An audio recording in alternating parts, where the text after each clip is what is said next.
Hey guys, we're back. It's Trekyards time and it's Discovery Review time. So we've got episode 3, Point of Light, we need to talk about today. Yes. As always, he's Commander Talking. He is Captain Foley, and this is the first, the rebranding of the Klingons, where they're back, they're different, they're new, they're hairy, sort of, some of them, and the story evolves. But we've not talked about this yet, and I just finished watching this episode like a few minutes ago. I haven't read any comments. I know you talked to the community last night.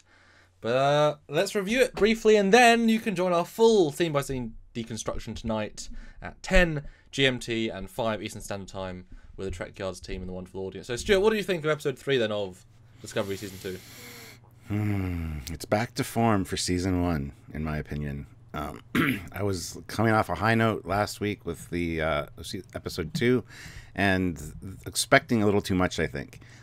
There were a few attempts made at correcting some issues, all with one line of dialogue each, which was quite interesting to me. But overall, as a whole, it just felt like a jumbled, disjointed mess with a couple storylines, too many storylines, all crammed into one episode, and weird cuts, weird camera angles. It was just an odd episode and didn't really appeal to me. See, it's funny. This happened last year, and we loved looking at Orville and Discovery and seeing which we enjoyed more. Last week, you enjoyed the episode more. This week, I clearly enjoyed it more. I thought this episode was excellent. I really, really enjoyed it. I thought it was, very, very good compared to last season. Easily on par with the previous two, but I thought actually more cohesive in terms of, like, it's developing the universe of Discovery, because it now had a sense of scope. We're seeing both sides in, I think, a much better form that we were hoping for in season 1, because they each got a good amount of time, never too much time, and the balance I thought was just so much better, and you actually cared about the Klingon people, as opposed to last year where we really didn't at any point when they cut away. It was very difficult to, and the English, and we had a good balance of English and Klingon in this episode. So I wish this had been the early season 1 episodes of how we see those two cultures. Although, yeah, some of the odd decisions of the Vought character are a bit like, huh? But yeah, I really enjoyed the episode. What did you think? I mean, we just had this discussion the other day. What did you think about stab a Klingon, look, pink blood. Stab the next Klingon, look, red blood that splatters on the camera. So we got pink and red blood in the same fight scene. They're like, we're trying to fix even a Star Trek 6 continuity issue. Well, that fight scene, I only watched it once, but I want to go back. I get the feeling, because as it started, I was thinking, are those battleths actually usable? Because we've talked about this before, they're very impractical. But as I was looking through the battle, I thought, you don't actually see a good bat'leth like Perry, because they're not actually functional. So they kept cutting to, like, a move and a slice, but, like... And the mechtheths were very great weapons. And same with L'Rell's personal lives, but they're just classic weapons. But I kept feeling like the Klingonness, the bat'leth, they couldn't use effectively, so they kept going away from it. So that felt a little bit odd to me, because in the olden days, you'd have this really, like, stare on a long shot, you see these Klingons massively just going bang and bang, and, like, it was very visceral in the brute power. That fight was kind of a bit weird, but, I mean, the weapons poorly designed, and you had lots of CGI blood spurting. I didn't see any pink, I just saw the red, but I was like, I mean... Well, it's funny, because I watched it 3 times, yeah. And the first time we watched it, as I do with Sylvia, the one guy gets stabbed, and it's like, she says, was that pink blood I saw? And I'm like, yep. And then literally, like, 5 seconds later, stab! Was that red blood I saw? Yep. Bravo for trying to do that. I mean, it's kind of a nice... I mean, Klingons could have different blood types, and the blood type means different colors. Or just 24 houses, so, all the different shades between pink and red. I'm not against that. It's not, the worst thing in the world. Well, I guess let's talk about the Klingons. What do you think of the whole Klingon, plot? Because we finally got some Klingons, we finally saw the hair. Well, starting out with the D7, which is what they started out with. This is the new D7 design. It will not wear the coat of arms of a single house, but the unified Klingon. It's like they did 80 years ago or 100 years ago when you had these similar ship designs. Well, I think that's the point, though, isn't it? Like, they're going back to the classics when they were unified. Like, we've said that for ages, and yes, good. But I like the first thing they do is say, "We're going to fix the Klingons. Look here. Here is something fixed." The first thing we're doing is a massive fix. It's a Brian Fuller was wrong retcon, and by golly, I thought about this while I was making food this morning. Well, after the thing, is that was a Katinga model. You could tell the detail level's Katinga. Such a good setup. It shows it's gonna have to come back at the end of the season. Like, such a good setup. And the older Klingon, he looked very much like a TNG Klingon. We still had a bunch of the elongated skull Klingons there, which is fine, I guess. They didn't really hide it. Or they chose not to, like they chose post-war to keep keep no hair, even though the whole point was only shave during war. And so what are they telling? Are they telling us that? Bald. Yeah, that's a bit of a coincidence, though. You know what I mean? And that whole explanation of the hologram conversation with Burnham, like, oh, I see Klingons are growing their hair again since the war. Yeah, it's kind of weird. All right, let's move on. That line's fixed. That's why they were bald in season 1. It was one of those lines. There was a few of them. One line to kind of fix all the continuity issues of season 1. Yep. Hey, at least they were there.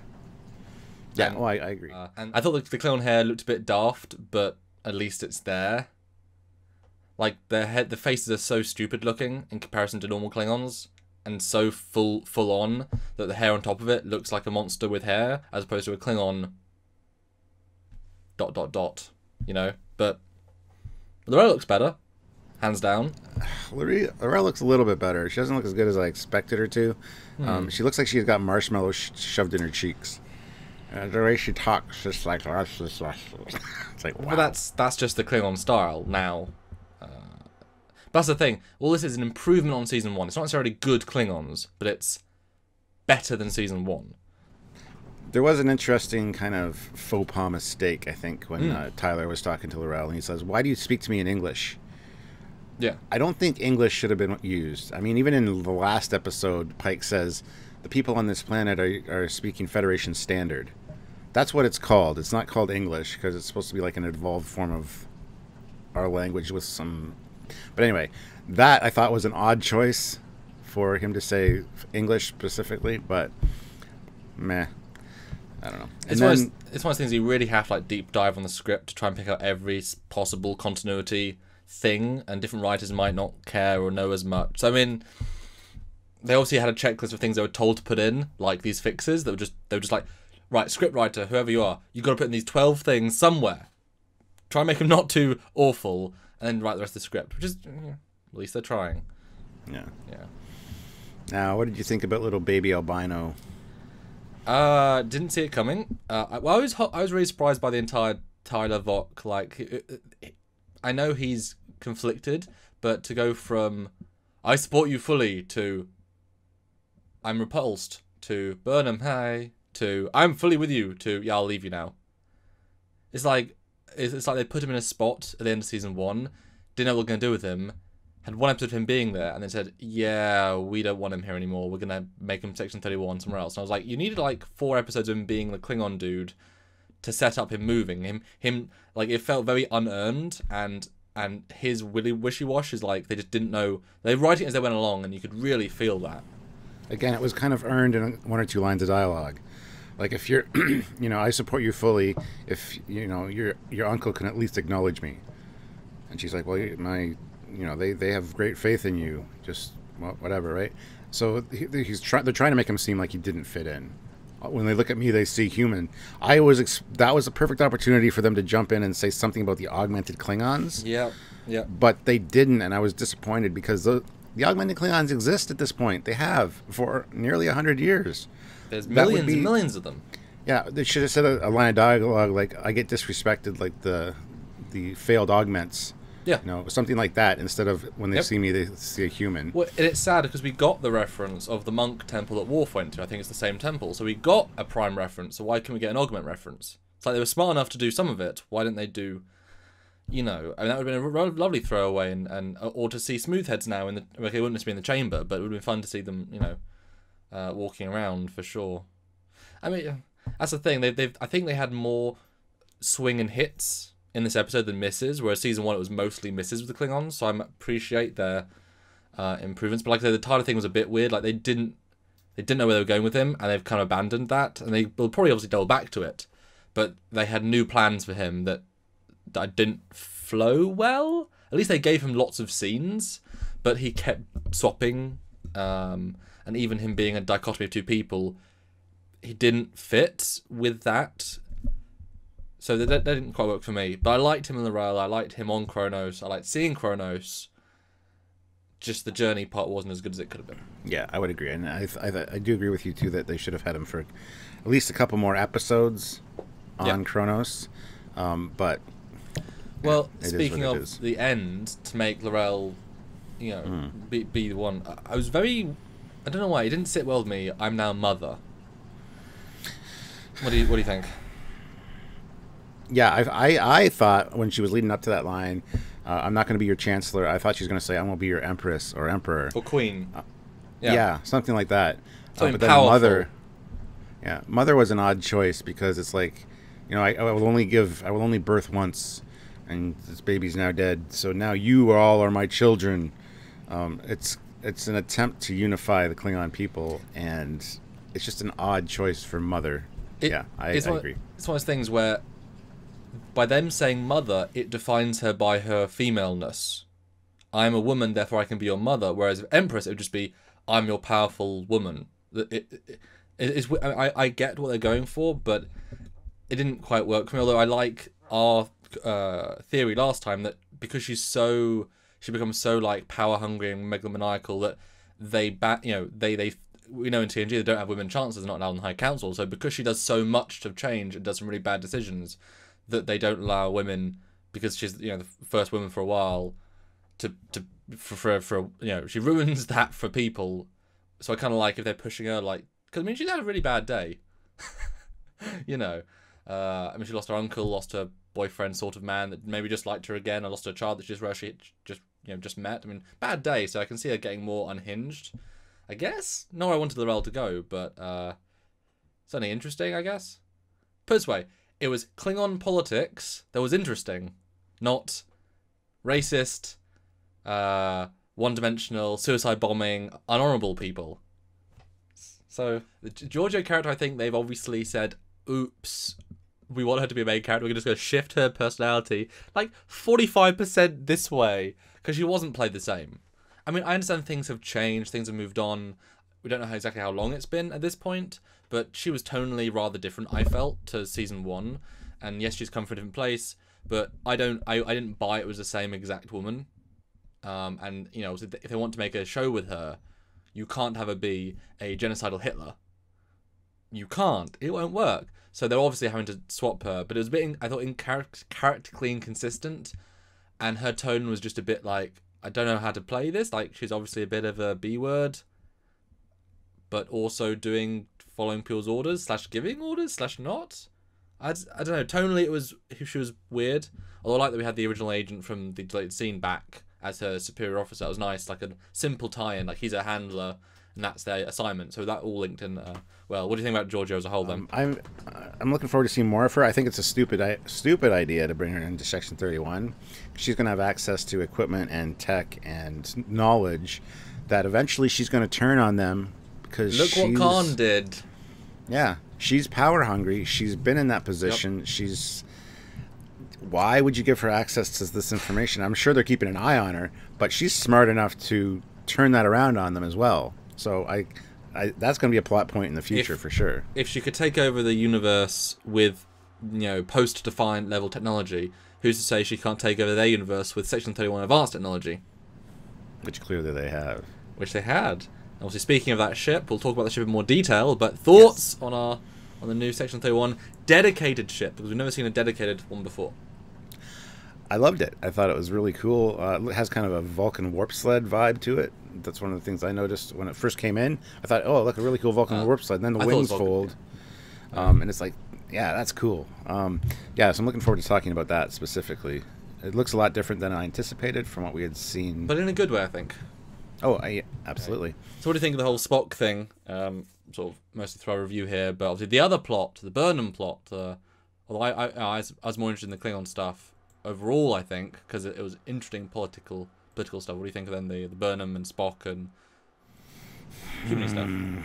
I hate how the episode started with Burnham like saying, I can't understand what's going on. It's like, well, you're not perfect, so that's fine. But then, Amanda steals Sarek's shuttle and goes to visit Spock, but can't get any information, so she steals his medical data, which I gotta say, The medical data disc was really nice. It was an opaque, square, yeah, exactly, with the proper angle cut into it, and the size was good. But then we find out that, yeah, Spock's been seeing these red angels since he was a kid. He's drawn pictures of them, even in the institution. He's apparently murdered 3 doctors and escaped, which I'm sure people are going to yell and scream and rip their hair out about. Like, they've ruined my Spock. But he obviously didn't do that. So, I don't know. And we get a little bit of the story about Burnham and Spock, what happened with them. Because the first time the angel came to Spock was when Burnham ran away. The first time they knew about it. They're tied to Spock, but they're also tied to Burnham now, apparently. So again, she was worried about the logical extremists latching onto her when she was on Vulcan, and because Spock followed her like a little shadow, she had to be very mean to Spock so that he wouldn't follow her and get caught up in that, because he was half human, even though he still got bullied. And that really pissed Amanda off. Burnham's like, I'm going to fix this. I'm going to find Spock. And Amanda's like, no, I'll do it. And the way she walked out, her face, that actress, she was like, I didn't know this, but damn, am I pissed.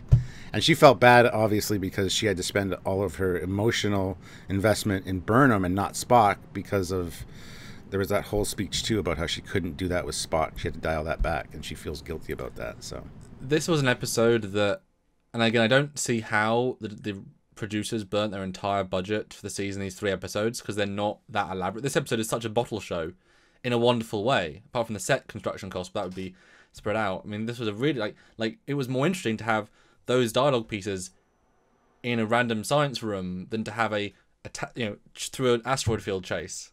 You forget about that sequence instantly. These scenes you really, I like it. It's interesting to hear. And certainly, it's weird to retcon so much into Spock's background. It's really weird. It's very unnecessary.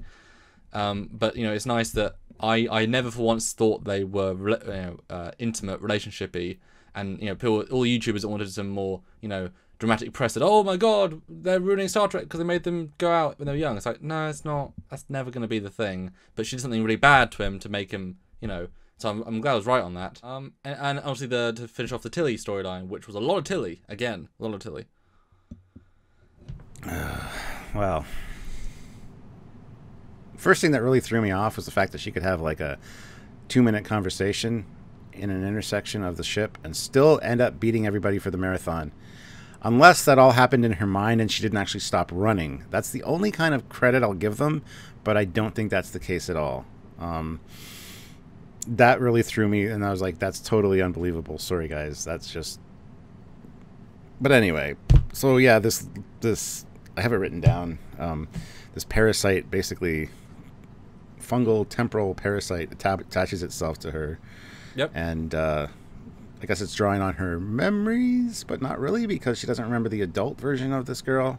There's still kind of a mystery there, but